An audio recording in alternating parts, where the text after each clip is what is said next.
How is it going today, Loyalist Kingdom? My name's Dwayne. My name's Jazz. We're Dwayne Jazz. Hey, we have for you 3 true, disturbing Halloween horror stories by Mr. Nightmare.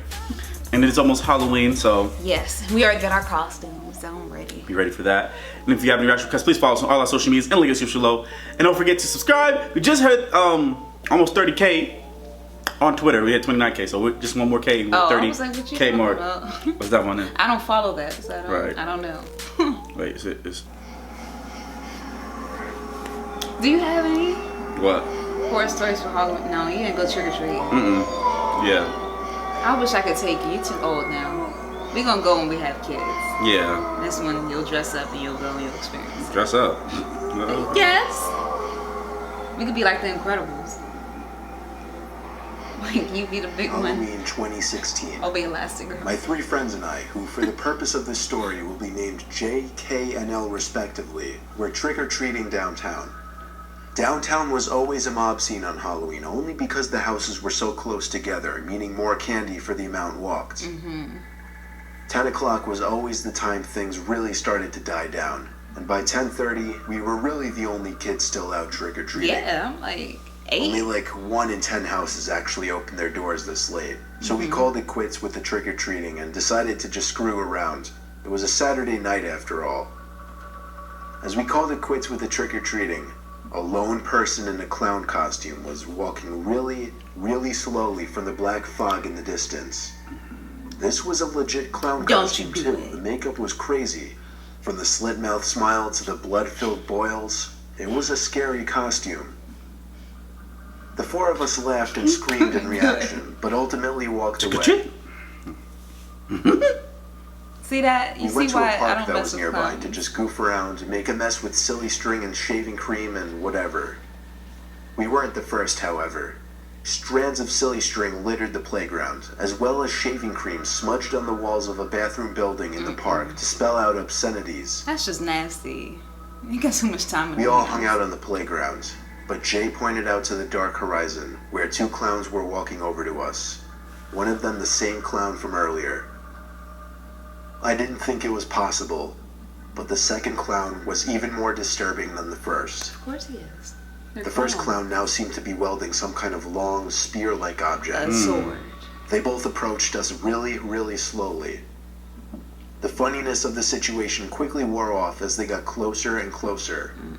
Then they started to charge us. Oh, hell. I don't know how they thought it was funny. We in the all first ran place. in different directions. One of the 2 clowns was chasing me.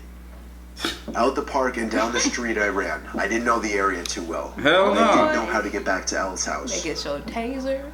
I ran all the way there. And light About him halfway up. there, I lost the clown.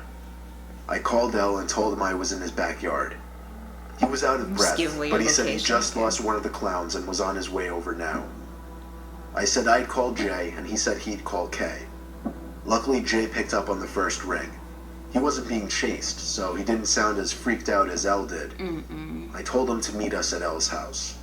10 minutes later, all 4 of us were in Elle's backyard, gathering our thoughts and discussing what just went down.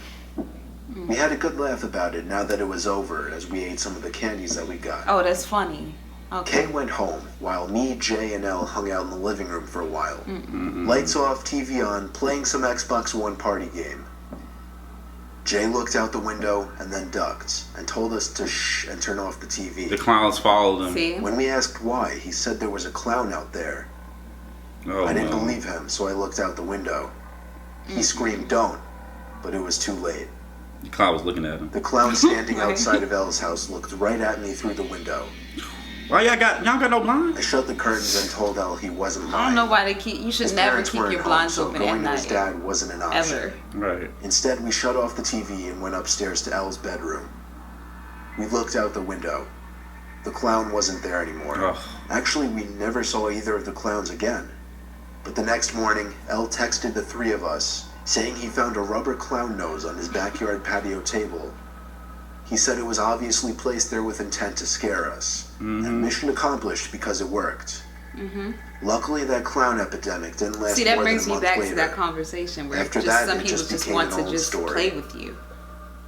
Like, don't do that. That was during. I think that was during that clown. The clown epidemic. That's what it sounded like. Mm-hmm. And they did Clown Lives Matter. Did you see that? Yes. on the news? Yeah. He was like, they're not taking us It was seriously. a school night Halloween. My mom and dad took my 2 twin brothers out trick-or-treating. I didn't have plans, so my parents kind of forced me to answer the door and hand out candies while they were gone. I thought that picture was porn at first. If you Since see we live her in a face, cul-de-sac on It still might be. we get next to no trick-or-treaters on Halloween, so every time the doorbell rang, I kind of jumped. I was in the living room watching TV, with a bucket of candies next to me on a small table. Butterfingers, the one and only candy my mom always got on Halloween for some reason. I love Reese's, so. Oh, snaps. The doorbell rang, so I took the orange bucket and brought it to the door and opened it. Oh, we got There was some someone candy. in a scream mask and robe holding out a pillow sack. It didn't look like he got a lot of candy for the night. And given that the night was almost over and nobody was really coming to the house, and he was alone, which is always kind of sad, I gave him a bunch of candy. He walked away without saying thanks, which kind of made me feel bad, but it was honestly whatever. I stopped thinking about it as soon as I sat back down on the couch. I used to be that person that like hands out the candy. If you don't say The trick or movie treat, I I was don't give watching you none. ended, so I started I'll surfing wait. the channels. During one of the brief moments of silence as the TV flipped from one channel to the other, I heard a thud and a bump come from downstairs near the back door. To better hear what it could have been, I turned the volume on the TV all the way down and went to the stairway. The back door was wide open. Oh My my heart god. started racing as I better started to get feel you sick inside. I had forgotten to lock it when I went back there. The big question was if what I heard was the sound of the door opening or closing, and if someone was in the house. And they just Naturally, left. I called down the stairway for my mom and dad, and then my twins' names. The silence from down in the dark den was creepy as hell. I was afraid to go down there. Unfortunately, there's no door to separate the main floor from the den stairway, so sitting in the living room suddenly didn't seem very comfortable. I kept the TV on, but muted. I just felt safer with the extra light it provided. Turn a light on. It took How a about while that? for some reason, but it finally hit me to call my parents and ask them to come home. My mom said they'd be home within half an hour. I told my mom I was scared that someone was downstairs because I heard something. She assured me that there was nothing and it was just my imagination. It's not my I hung up imagination. the I phone forgot. and immediately heard the sound of wood foundation cracking under one of the carpeted steps to the den. Oh, I God. froze on the couch. Literally, I couldn't move a muscle, not even a finger. Then there was another crack. As silently as I could, I sat up from the couch into a half-crouched position, tiptoeing to the front door. But as I passed the couch that blocked the view of the dense stairway from the living room, I saw something on the stairway. A clown. It was a scream mask. No. But in a way where he was obviously not trying to get caught. The angle at which I saw the mask and the dark lighting made the sight so much more disturbing. When he saw me, though, he went the other way, back into the darkness of the den. Oh. I locked myself in my room upstairs and called my mom again to tell her what happened. They cut their trip short and came home. Only when my parents got home did I feel safe to leave my room. My dad and I checked the whole den, every closet, every room. Luckily, there was no one. The moral of the story simply comes down to keeping your doors locked. Because apparently, this guy just helped himself through our back door. Right. I don't even know. When he said that he left it open, I'm like, okay, so that's kind of your fault now. Your fault now, yeah. Yeah. I mean, Scream was funny to me. Scream was a funny movie. It wasn't even scary. Really scary to me. Well, actually, yeah, it was kind of. Especially this because I saw scary. It after Scary Movie. My older brother was having a Halloween party. He was a sophomore in college. I was actually only in the 8th grade. Our parents weren't home all weekend, so he was taking advantage of the opportunity, I guess. I could never do that. He made it had too many people watching my he didn't want me in the house during the party. But fortunately, I already made plans to go trick-or-treating with 2 of my friends. Yeah. We all agreed it would probably be our last year trick-or-treating. Yeah, that's like so when you're we like wanted to make 13. it a good time. Yeah. We started midday, right after school. The prime time where most kids were out. Most everyone answers their doors and still had abundance. I didn't even know that. Midday? We started We each filled 2 bags of candy by dark, making stops at our houses in Midday between does to sound bring smart, them home, though. Of course. But Yeah, we weren't safe done. so nobody like kidnaps you. We weren't satisfied yet. We needed another bag, of course. After eating dinner and resting at my friend's place for a while, We went back out with empty bags and flashlights. You'll find out why in a little bit. It was probably around 9 o'clock now. Getting candy was a bit slower by now since most buckets were empty and not everyone was answering their doors.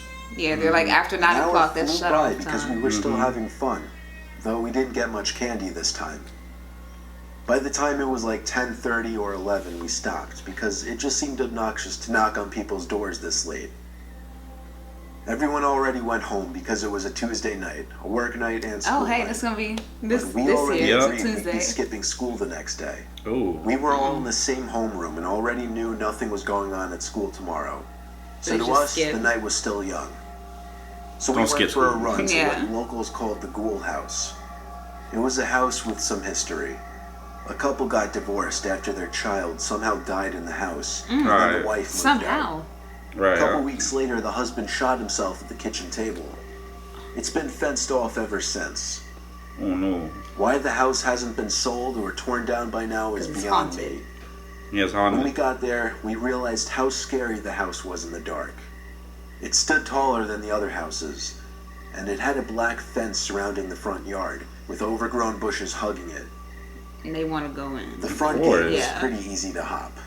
The deviance of what we were doing just made it so much more thrilling. Right. Yeah, see, we walked around back just to be safe, hoping no neighbors would see us.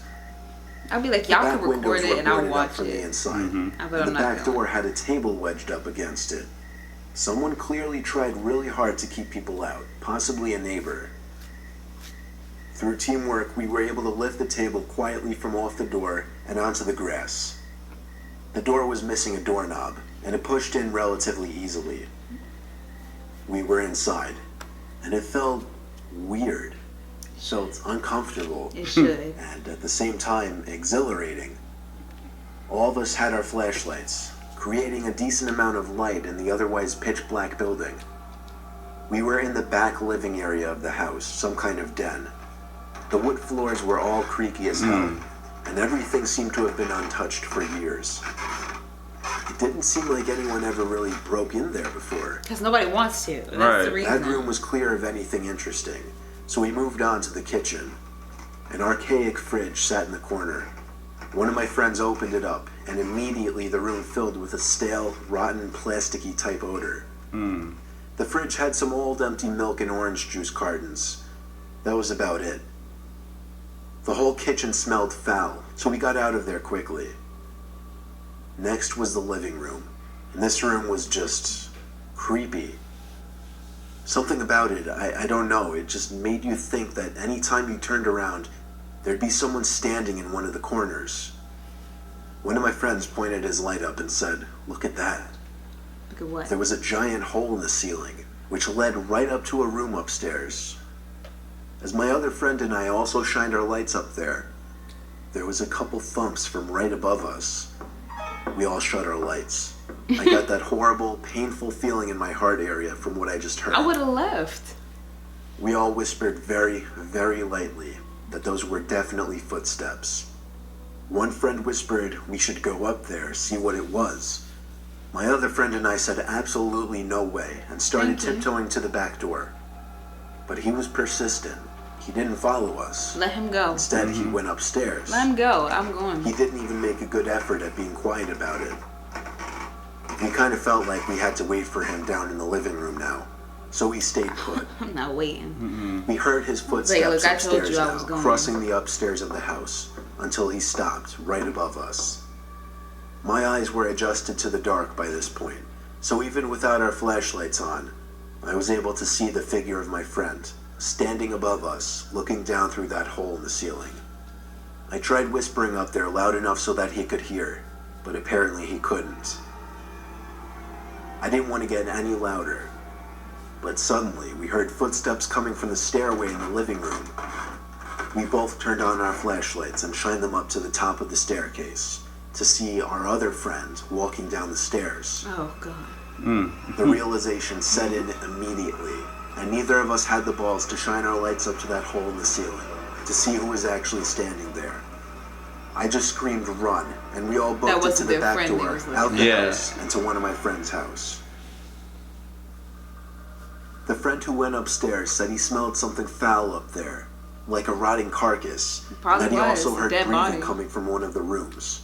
To this day, we have no idea who was in that house, but it seemed unlikely that it was just another curious wanderer, given how boarded up the house was. To say the least, we don't go there anymore. Good. Great. There you go. Yeah. Okay. So, okay, first story. That was probably because of the clown epidemic, and Yes. they thought it was funny at first. I don't know how Everybody, you a lot of find that people thought it funny. was funny. I don't find that funny. I will page you. Second story, he left his door open, so that's his fault. Third story, y'all clearly go to a house that has bad memories, and then y'all say, you know what, this place was very scary, but let's go in anyway. Let's try it out. Yeah, that's like, no. I will leave you in a heartbeat. You will leave me in a heartbeat if that was me?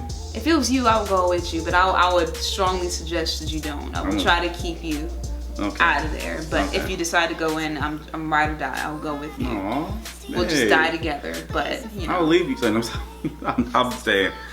Anyway, guys, please comment below. Tell us what you think. don't forget to like Subscribe. and share. Just a word. Deuces.